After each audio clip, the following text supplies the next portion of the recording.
Este așa de frustrant să-ți pierzi efectiv timpul, să vezi cum scurge timpul în timp ce ar trebui să vină mijloacele de transport la o anumită oră sau să fie pur și simplu mai dese sau punctuale.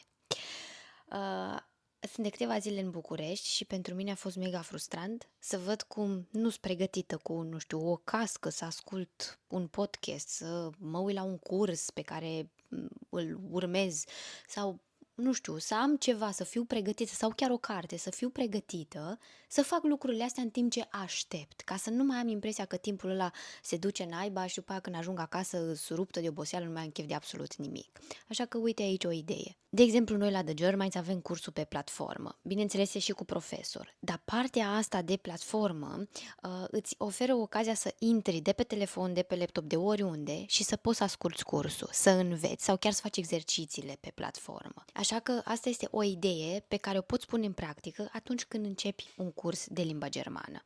Să ai grijă, să ai și partea asta de platformă unde poți să exersezi oriunde. Și atunci, în loc să simți, poate, ca și mine, că îți pierzi timpul efectiv așteptând un mijloc de transport și nu mai vine odată, efectiv în timpul ăla să-ți iei telefonul și să începi să înveți, să mai faci un exercițiu sau poate chiar o carte de citit. Spune-mi dacă deja tu faci lucrul ăsta.